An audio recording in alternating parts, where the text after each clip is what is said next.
He gives a nation their pride back. Italy celebrates Ferrari.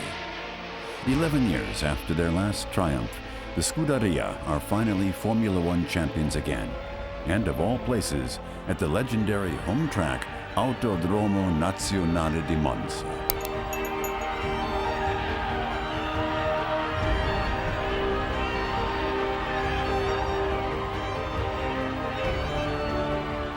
His name? Andreas Nicolaus Lauda, known as Niki, one of the best racers of all time. He grew up in Vienna. The upper-class citizens of the Austrian capital live in the village of Putzleinsdorf, as do Lauda's family. Not his world. He dreams of the vast world in a race car. Lauda has to secure a bank as sponsor in order to enter the expensive scene. On the supervisory board of the bank sits his grandfather, and he inhibits the deal. Lauda's dream looks to be crushed. It leads to a dispute. He said, "No, that's exactly what I don't want. I don't want that you drive races.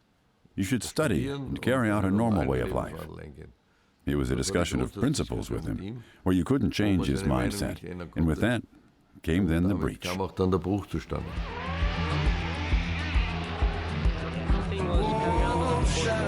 He knows that with his small March team, he stands little chance against stars like Jackie Ickx or Stewart. Niki was a very promising driver. Everybody knew at the time he had and could be a potential winner for the championship. He was new, and I always thought that Niki was a good driver right from the very beginning, but he wasn't doing anything spectacular at the beginning. But obviously he became a fantastically good racing driver, and with a terrific head for the job. Lauda is condemned to success, for it's all at stake. The 23-year-old has to run himself deep into debt. The enormous pressure grows, for he has no chance against the top teams, and he drives in the back. But it gets worse. The Austrian team runs into trouble.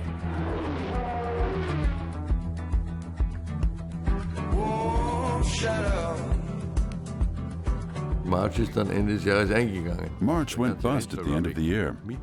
The whole team was gone, with my money.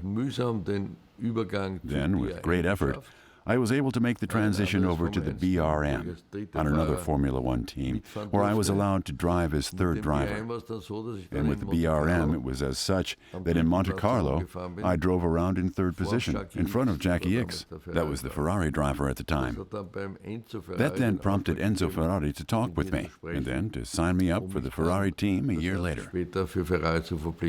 Ferrari was not successful at all in '73.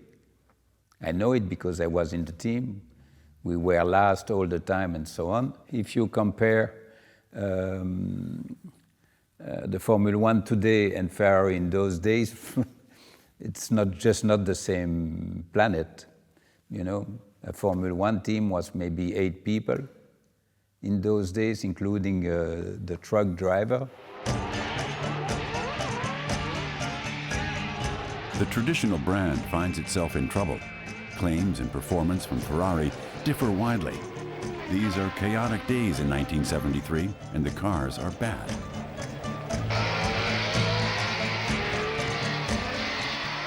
And I can remember when I was allowed to test the Ferrari for the first time in Fiorano. What was this weird thing? This is understeered. This is oversteered. It isn't balanced. It's just slow. The pragmatic Lauda and the proud red from Maranello. The differences between the two couldn't be greater. Niki Lauda has a plan. With his cool style, he wants to prevail against all odds. Niki separated himself rather quickly from the legends and said, "I have to take the opportunity from Ferrari and use them to my best advantage. I have to test more than all the others. I have to develop more than all the others. I have to make better use of the larger budget from Ferrari than the others can, and in that way, achieve victories.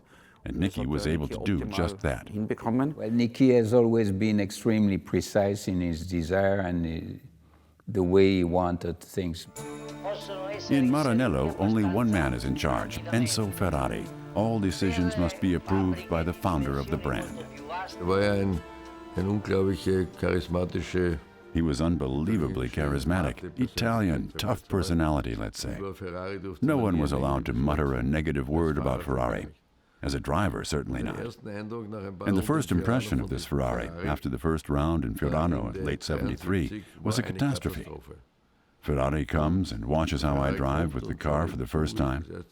And I get out of the car and say to his son, who translates, "This is a catastrophe, there's no balance, this car is shit." Lauda demanded changes to make the Ferrari a few tenths of a second faster. He said to me, "If you aren't half of a second faster, then we're done." The pressure was there. We were then 8/10ths faster. With that, we crossed over the first hurdle. There was acknowledgement from Enzo Ferrari. And from that day, the work collaboration actually went quite well.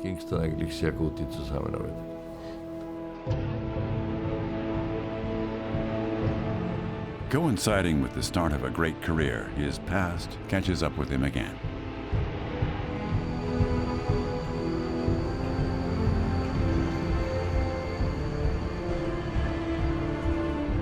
Lauda doesn't need a lot of time. He ponders briefly, then makes a decision. He does not forgive his grandfather. He died then suddenly. I didn't go to his funeral as the situation at the time was so tense and negative. If you were to ask me today, it would have been more sensible to, at least before his death, give him my hand and reconcile.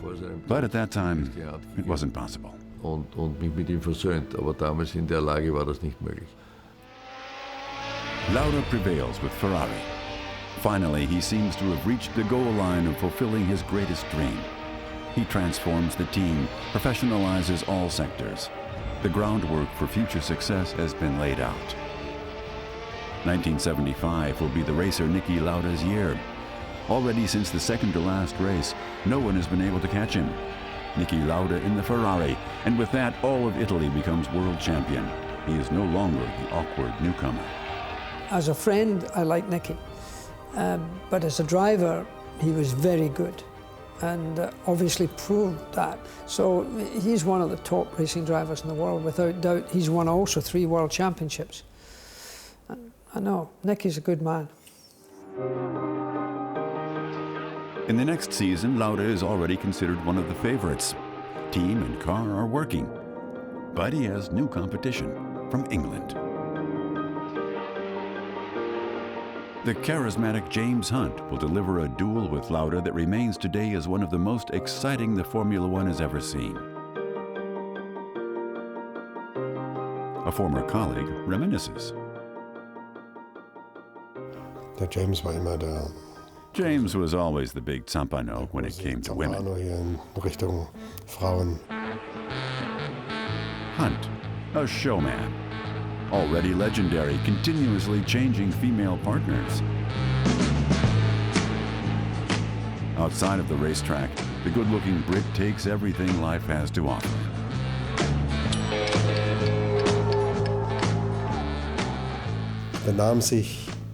He behaved in such a way that you thought, "Really, James?"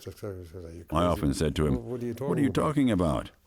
At times, it was a bit of a shame because it was simply provocative. If I were invited to the Royal House in Windsor, and then arrive in a tuxedo top with jeans and tennis shoes with my toes sticking out, the front cut out, that doesn't go over well with the people there. You won't be invited back because they say, "What is this? What kind of statement is that?" It's a bit of a pity that he had to do that. It's nonsense. One can say free spirit. No, it was provocative, unpleasant. Style was also unpleasant. He's repeatedly involved in accidents. His style is criticized as being way too risky. For his team, McLaren, a costly affair. But one wants to see victories. James Hunt. He likes to celebrate. The sunny boy image fits to the marketing strategy. He's idolized, even though he never proved any consistent top qualities as a driver. Lauda and Hunt, two different life paths. Herzlich würde ich nicht sagen, aber ein Respekt. Cordial I wouldn't say, but a mutual respect, absolutely. Because James was the same kind of guy as me. As people, we weren't Vom enemies. menschlichen her waren wir uns keine Gegner in dem Sinne.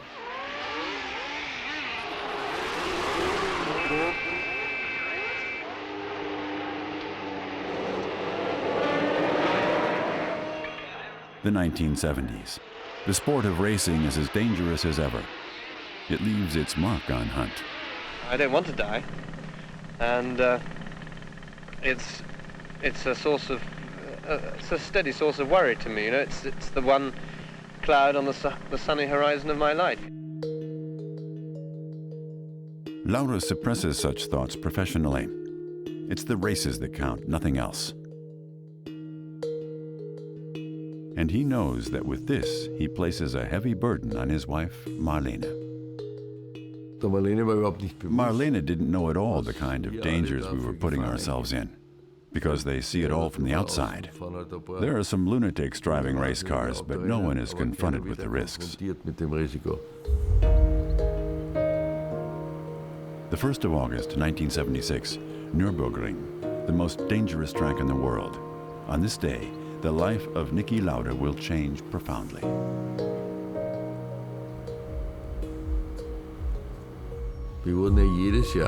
Every year we were confronted with one or two deaths. The risk that we had to undertake at that time, you had to think about that beforehand. Do I want to take that risk? Everyone who participated in this extreme sport knew I could die. That was a clear decision that one had to take at the time. Thank God, it's not that way anymore. But the insecurity about slamming into something was so high at the time that you had to take it into account. A short time later, nothing is as it was before.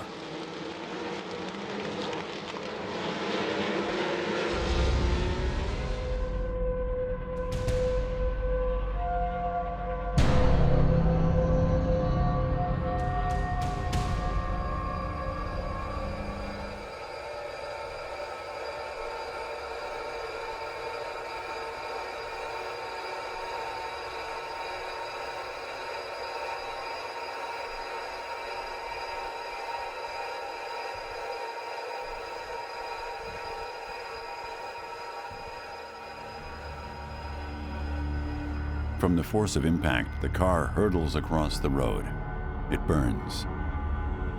Also involved, Hans-Joachim Stuck.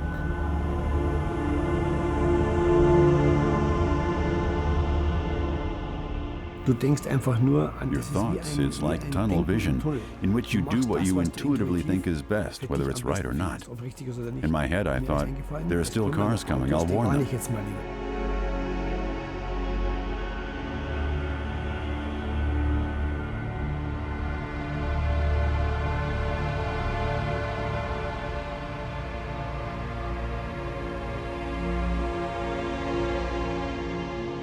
Lauda is in critical condition. His lungs are severely injured.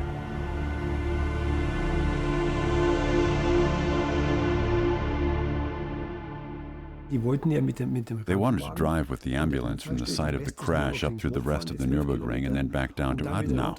And there, where the accident was, just 1 kilometer before it, was the Breitscheid exit, which puts you in the middle of town. I said to the ambulance driver, look, there are no more cars coming. All the cars are sitting there, radios on high. Drive on the shoulder against the driving direction. And they were there in the hospital 10 minutes later. For sure, with all the traffic, I saved him an hour's driving time, and they could start with the aspiration of the lungs earlier.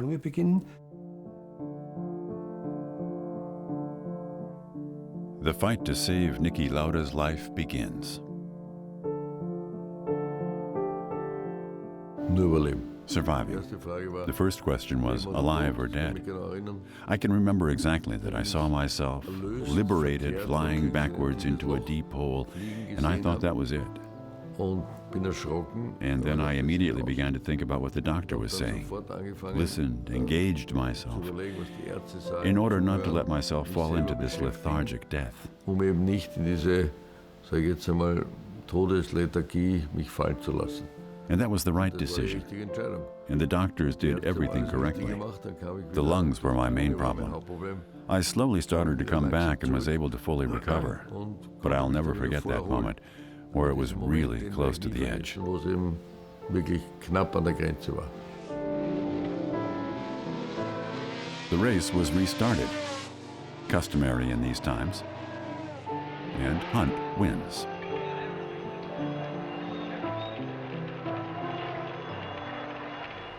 The treatment, especially the lungs, means agonizing pain for Lauda. He must fight insanely hard. Die Schmerzen heute. Today all the pains are completely masked out.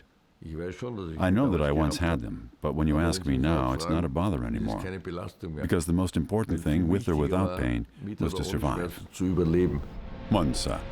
Just 42 days after the accident, he's back.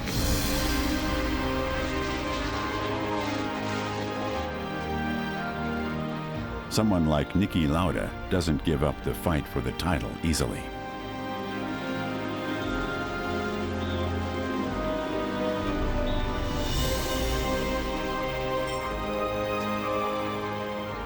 His return after his accident at the Nürburgring, I think, was the most courageous thing that I've ever seen. Motorsport leaves its mark, physically and psychologically, and every driver handles these near-death experiences differently.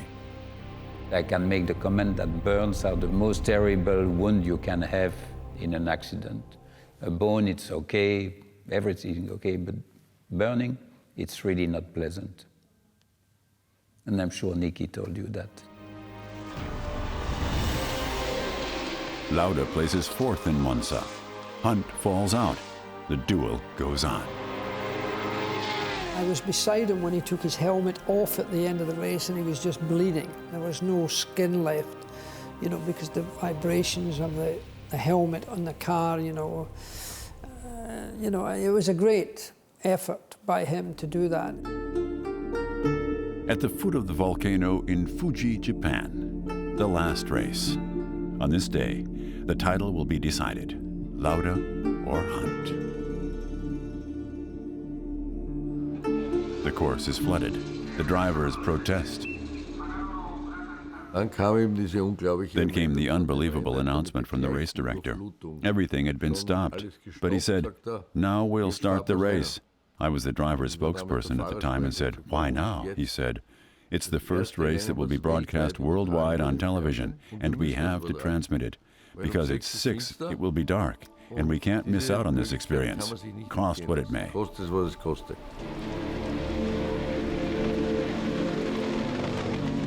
At the end of the second round, Lauda suddenly parks his car. He feels the risks are too great. This rational decision could cost him the title. It was the right decision for this situation. I still stand by it today. If I were to be driving today, I would do the same, because the situation is so perverse that commercial rights decide over a flooded course. Lauda is already on the way to the airport when the rain subsides. Bad luck? Now a 5th place finish is sufficient for James Hunt. In the chaos of the race, the Brit loses track of the situation. At first, James Hunt thought he hadn't won. He was super mad at his team and grumbled about, until I said, "You're world champion, you dunce." He said, "I'm world champion?" That was a very special atmosphere. And afterwards, he went crazy. And then came sake and everything else liquid.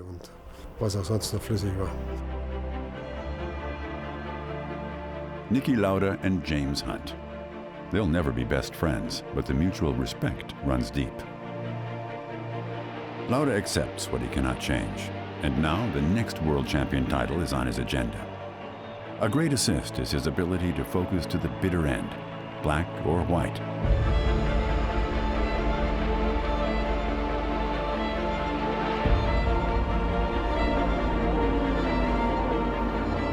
His second world champion title with Ferrari, There's no other goal.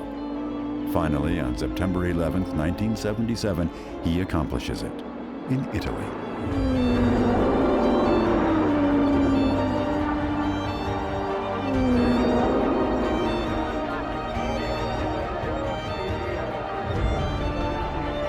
His opponent, James Hunt, lacks consistency. He looks for fun elsewhere. But then something happens that also Niki Lauda can't control, and he has to make a difficult decision. Somehow the emotion was gone. That the Ferrari car was better than all the others at that time, that was clear. But somehow, all the emotions that I had had over the 4 years of driving with them, they were somehow neutralized. The positive emotion. And the emotion that remained was neutral. And when something went wrong, it was double as bad. It wasn't working anymore. Like in a marriage. And therefore, I chose to leave. He switched to the Brabham racing team. Team manager is Bernie Ecclestone. But the new beginning and fresh motivation that he had hoped for weren't there. I drove out of the pit, had endless discontent. I exhorted myself. Drive on. Contract is signed, enjoy it. But I couldn't resolve the problem. Was then in the pit, had the pressure in the tires checked so that I could have time to think. Then I drove out again and thought, nix, done, the end. I got out of the car, said thanks, and I retired.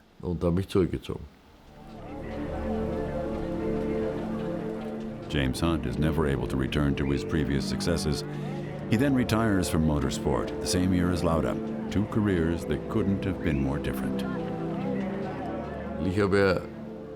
I tried with all my strength to reach my goals in a pragmatic and correct manner. And he achieved the same, with 100 women along the way. Porsche testing site in Weissach.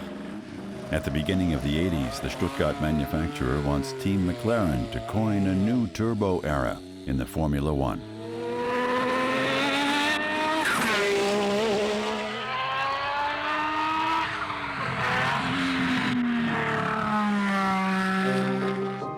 In the search for suitable drivers who can fulfill the high expectations, Team McLaren has struck it big. Niki Lauda can't help himself. There I had the first test drive with McLaren, and I then decided to come back to the sport. For Team McLaren, Lauda is a godsend. He has the ability to drive fast and to develop the team through his example, and to help his colleagues. Niki was for sure the man who gave me something. He brought me a lot. With the experience of Niki, having been world champion already, having a different philosophy. I was doing a lot of sport. I was really trained physically very well, and Niki was like this and did not look very fit, and we had some very difficult races. And very often I said, oh, it's warm and he's going to be tired, or it's going to be... No, he was always there, because at the end it's also in the head, and I learned a lot about that.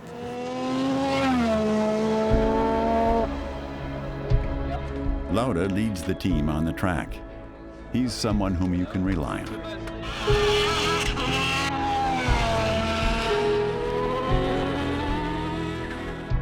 At the end of the 1984 season, 2 years after his returning to the sport, Lauda becomes world champion for a 3rd time.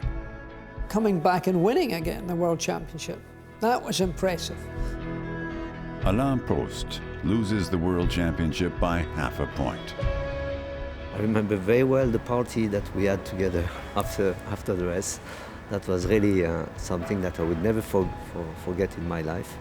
That is a big proof that we had fun, and we had a fantastic relation. Niki Lauda ends his unparalleled career in 1985. He had achieved everything that he had wanted to in racing, and now looks after his airline that he established years ago. James Hunt is the tragic hero of this story. He continues on living his excessive life, to the edge and beyond.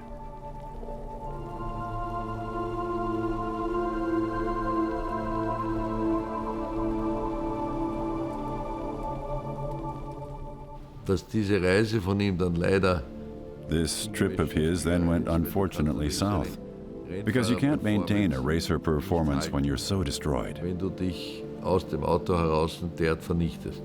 Trank zu viel. He drank too much, and maybe he also took too many drugs. I remember still that he was working for the BBC and was completely bankrupted. I crossed paths with him in London and helped him out and gave him money. And then I held this discussion with him. You're going to pull yourself together now or you'll be dead. And he did just that. That was the great thing, that he completely turned himself around, totally healthy, never drank anything nor did anything else, had actually fully come back to the world, and then, unfortunately, completely unnecessarily succumbed to a heart attack. Today, Niki Lauda works as a co-interviewer during German TV broadcasts and for the Silver Arrow team of Mercedes.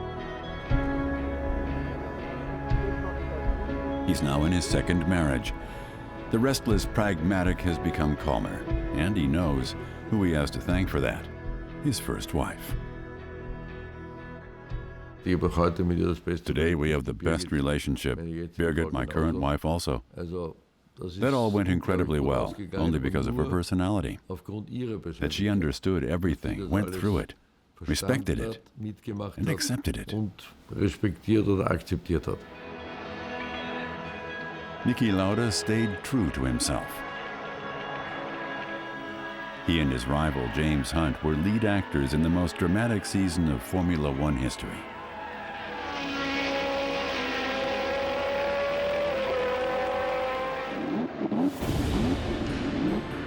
Lauda senses that he won't be able to keep up with his title-hungry colleagues in the following season. 1985 is finally the year of Alain Prost. He had that smoothness, he had that deliberation, he knew when to go and when not to go. Alain Prost has matured. He's profited from his good relationship with Lauda. When I was losing a race on Sunday, I was really, disappointed. I learned a lot with Niki that said, okay, come with me. We went in a nightclub, have a nice drink, and forget everything. And it looks stupid, but at the end, I really had a sort of a different attitude, winning or losing, and that helped me a lot since '84. And in '85, because of that, I really concentrated my season to be world champion, not trying to win every race, at least 2 or 3 times. I really thought that it was better to finish 4th rather than having a risk and get some points for the championship. And I was, at least for the first time, world champion. Prost, one of the most successful and fastest drivers of the Formula One, began his unparalleled career in small go-karts. But the Frenchman would have become associated with something much different. His era coincides with another driver regarded as the fastest driver of all time. Prost's driving skills often stand in the shadow of Ayrton Senna. Ayrton Senna was sometimes faster, but he didn't drive like Prost. For me, Alain Prost would be me being an observer of Formula One from my retirement, looking at it, I would put Prost as the best driver I've seen. Prost and Senna, more than opponents. It was characterized by, at the end, it was characterized by personal hatred. One couldn't personally look each other in the eye. So much had to be done to the other that it was truly the closest enemy that one saw when looking at the other person. The years with Senna. For the media, it means exciting headlines. The Formula One finally had some fire again, also outside of the racetrack. It polarizes, much to the detriment of Alain Prost. If they were cheering for Ayrton, they would hate you.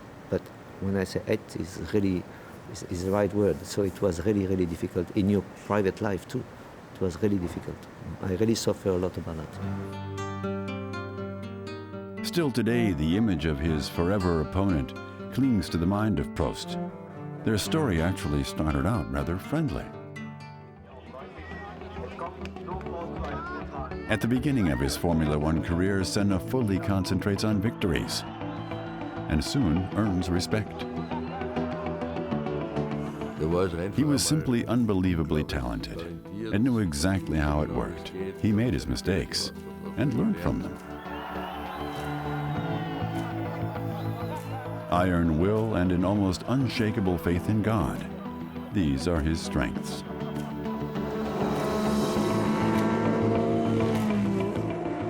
His driving style, spectacular and ruthless. He becomes polarized. In his hometown, on the other hand, he enjoys the support of the entire population. And also at the racing tracks around the world, it revolves mostly around him. Hardly anyone could resist his personality. He simply had charisma.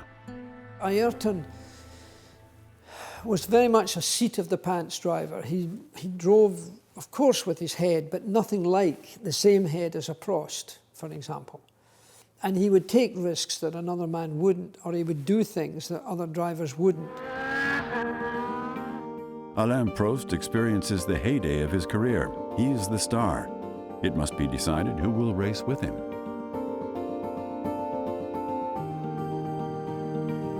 In retrospect, Prost doubts his recommendation. He brought an opponent into the team who made things uncomfortable. They wanted to take Nelson Piquet in the team. And I said myself, why you want to take Nelson Piquet? It looks like the best is Ayrton Senna. Maybe it was my mistake. And Senna doesn't thank Prost. He has a huge ego, and he shows it.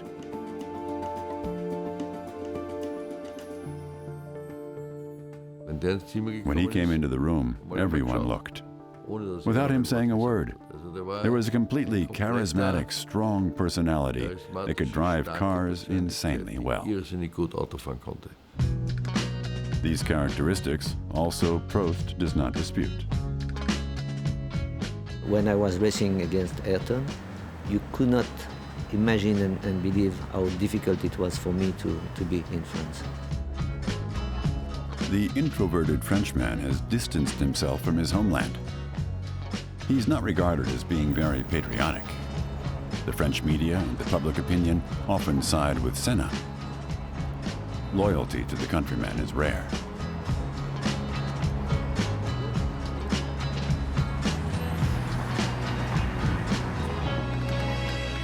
Alain Prost is not only isolated, he faces frequent opposition. We are a country of 50-50, and you have 50% of the people you love you, and in this case, 50% of the people, they hate you, but they really hate you. In 1989, these two worlds collide. Senna is obsessed with winning at all costs. Team agreements do not fit in with his philosophy of racing.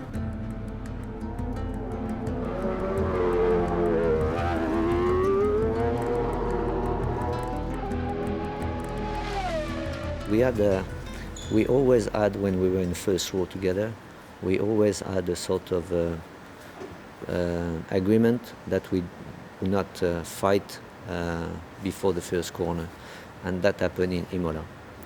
And I did a better start, and look in the mirror, I said, okay, I took my line, and then he overtook me. I did not expect that he would overtake me. And 3 days later, I was really furious. We were in a small truck with Ron Dennis and Joe Ramirez, and we were talking about that. And he said, but it's not me who has overtook Alain. It's Alain who has overtook me. I said, what do you say? You have 700 million people looking on TV. If you want to look at the... And we had to show the video.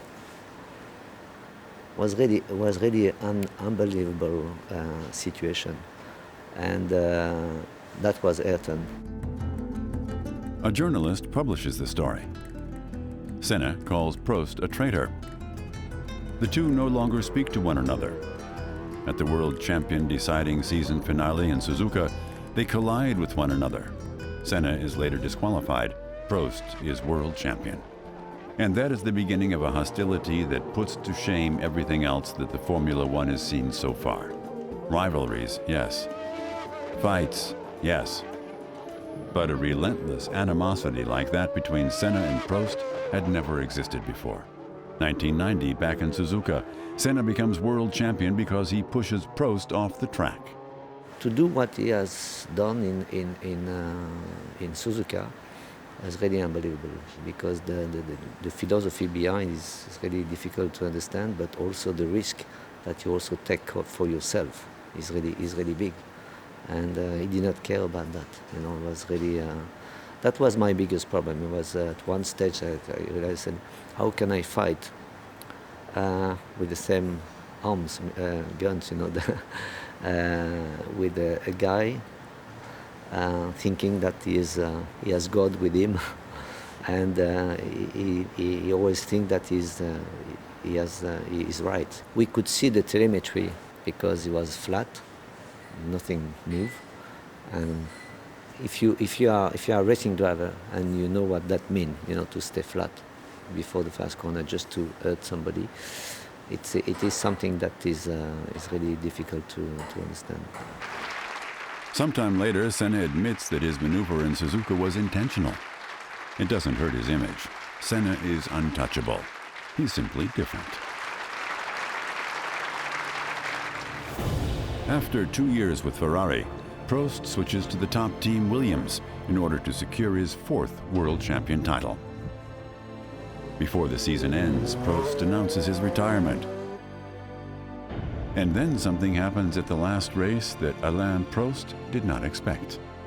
After I retired, and the way Ayrton changed completely in 1 minute on the podium in Adelaide, and slowly we came almost like friends, you know, really friends, because I understood. He did not want to be the first, he wanted to beat me, for sure. And when I retired, it was completely different. And that was the best part of the story, you know. Imola, the 3rd race of the 1994 season. Motorsport will be forever changed during these days.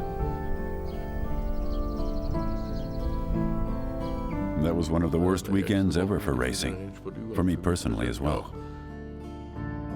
On Saturday, the Austrian Roland Ratzenberger has a deadly crash. Before, Rubens Barrichello barely survived a serious accident. The events make Senna reflect. We brought it to his attention after Ratzenberger and Barrichello that he, as head driver, had to get more involved with issues of safety, to which he said he didn't have any time. I then said, but you have to, because you're the only one who's credible and can do it. And to that he said, I was actually right. On Sunday's race day, Ayrton Senna has a deadly crash in the Tamburello curve. The doctors fight in vain to save the 3-time world champion's life. The exact cause of the accident remains unknown. More than 1 million Brazilians come to the funeral service in Sao Paulo from all over the country. The government announces 3 days of national mourning. It was a mixture between a state funeral and a sport funeral, and you can see that the whole world had lost an idol.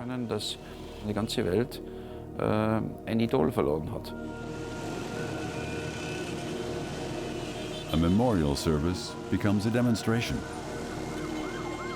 A land torn apart, united in their belief in good.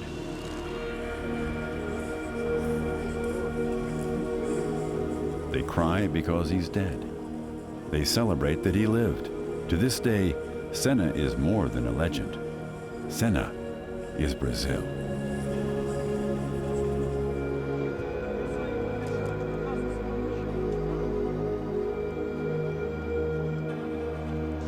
The whole country was in mourning because he was the national hero.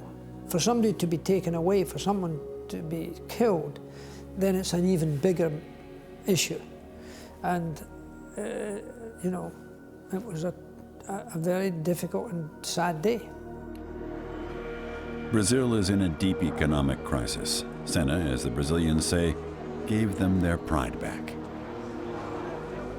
It's hard to describe. He was a person who was able to bring joy to the people.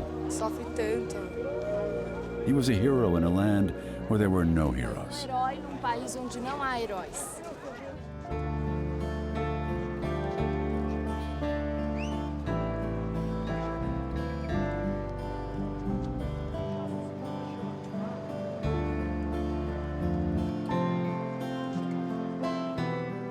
we wrote a part of the history of Formula One that would maybe never happen again. I was a competitor, I was a teammate, and I became a friend. What best? You know? Nothing. They dominate the Formula One headlines since 2014. Nico Rosberg against Lewis Hamilton. It was definitely a great duel, and it will continue to be a great duel. And it's then completely normal that there's also friction. And sometimes it's easier and sometimes harder, especially when it's within the team. That's also a great challenge because when you're fighting against an opponent who's driving for another team, I think that's a little easier or different. But within your own team, that's difficult. Friends have long since become opponents. The road to the title has heavily strained the relationship. We've known each other for a long, long time, and it's not easy being in a championship battle like we had this year. The things you do together, you do them, but otherwise you go your own way. It's completely normal. It's not just like that between Nico and Lewis, it's like that between everyone who's competing against each other at the highest level. Two drivers, two egoists, one goal. Only one can be world champion. These are two different people, both equally strong in the car and simply interesting to observe. Hamilton's father makes his career possible, enduring many hardships. My dad had 4 jobs at one stage to keep us racing. When I was 8, he bought me a go-kart, a very, very old go-kart. He resprayed it and he rebuilt it to make it look like it was new. We won the first 6 races we did, and then we just kept going. We kept winning, we kept winning championships. Nico Rosberg's situation was much different. Born in Wiesbaden, the German inherited the sport of racing from the cradle. His father, Keke Rosberg, celebrates his biggest victory in 1982 when he becomes Formula One world champion. Nico and Lewis met one another during their days in go-kart racing. Unfortunately, it's very, very hard to make it into the Formula One, primarily because it's so expensive, and all drivers have to find sponsors or people who will support them, and that's not always easy and doesn't always happen. But of course, having a big name helps. Nico Rosberg still has a rocky road to the Formula One. He has to work hard for everything, as all racers dream of being one of the greats. I was, of course, lucky because of my father and my name. That helped me a lot, helped immensely. Nonetheless, I as well had to win the various stages, or win as many as possible, in order to then make it into the Formula One. The year 2002 is one of the most important in his young career. His fast driving style makes it clear he doesn't only have the name of his Finnish father, Nico Rosberg, also has the talent.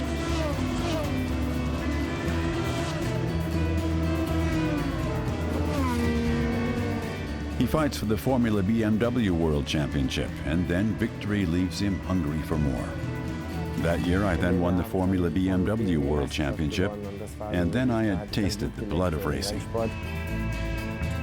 After his victory, his team has a very special surprise for the 17-year-old.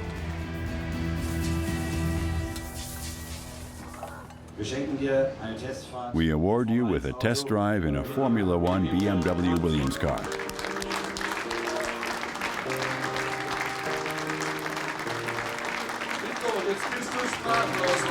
You're speechless, or? No, you have to get up. Stand up, my friend. The tears aren't sitting there, they're running, ladies and gentlemen. Tears are running over his cheek. Amazing, Nico. Isn't it wonderful? It's amazing, isn't it?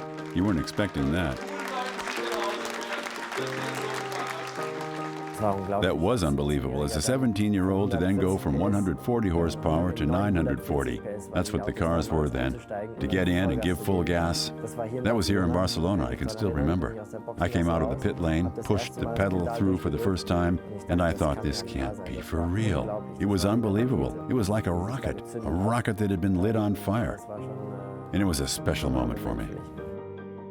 Rosberg signs with Williams. He's finally reached his goal.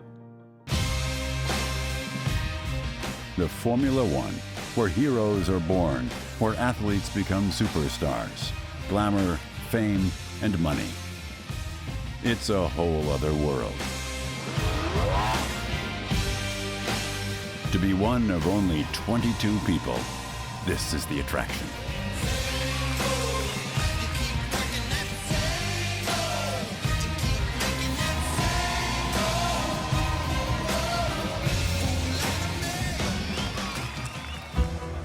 In 2007, Lewis Hamilton joins the exclusive club of Formula One drivers.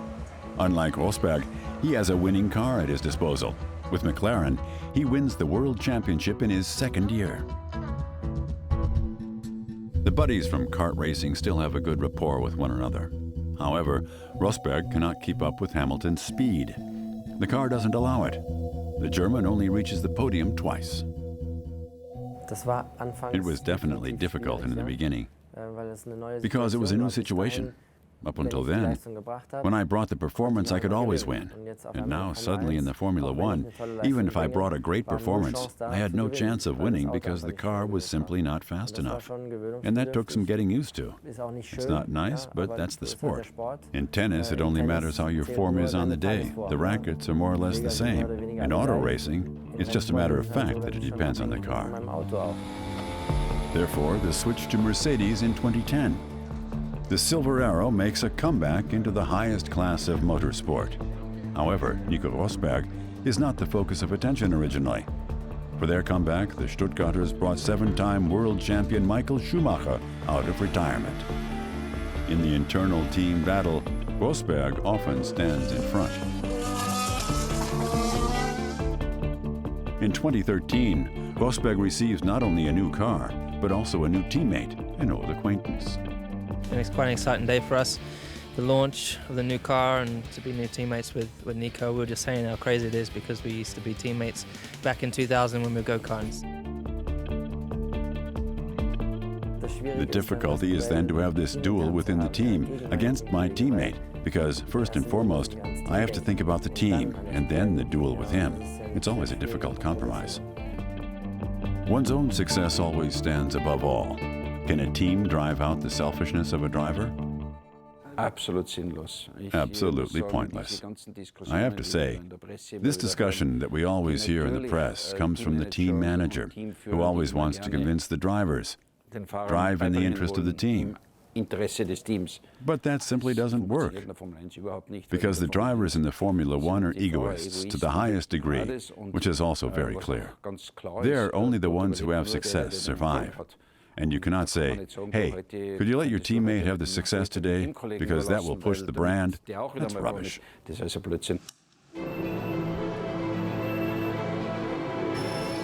Internal competition. There's still something playful about it. In 2014, turbo engines returned to the Formula One. The new regulations benefit Mercedes. The Silver Arrows kick off the season incredibly strong. The car, World Championship-esque. The drivers first rejoice with one another. But who will take the title? Hamilton and Rosberg pose this question amongst themselves. The competition doesn't have a chance. In Monte Carlo, Rosberg locks his brakes during qualifying. Hamilton cannot complete the round. The pole position goes to the German. Was the braking maneuver truly an oversight? Hamilton publicly expresses his doubts. Hamilton said after the qualifying, Nico and I are not friends. Which qualifying? Monaco qualifying. Das ist unsympathisch von ihm mir gegenüber. That's unsympathetic of him to me, I think. Finde ich.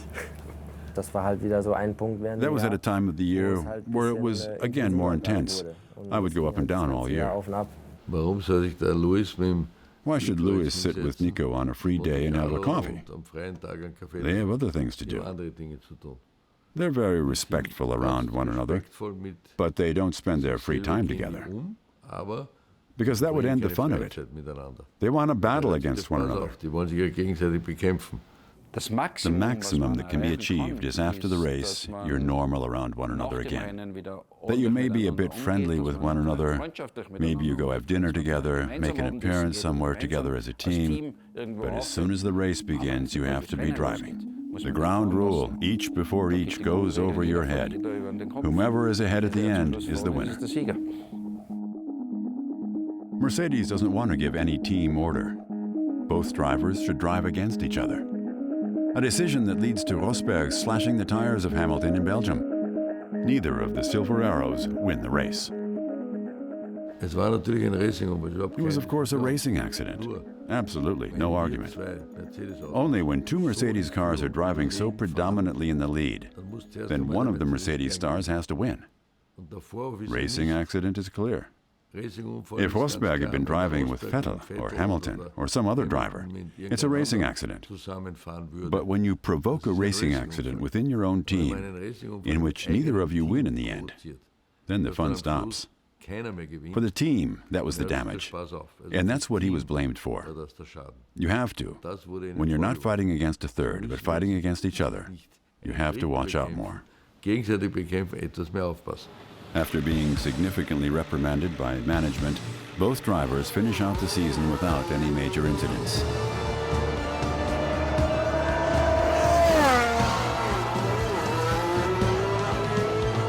At the showdown in Abu Dhabi, Hamilton wins his second world championship. At the end, conciliatory tones are hit. But for Nico, 100% is not an easy experience, but Nico did an incredible job, and coming up afterwards was incredibly professional. So I think it just showed the respect and the long, long friendship we've had for many, many years. So. Now we're buddies again.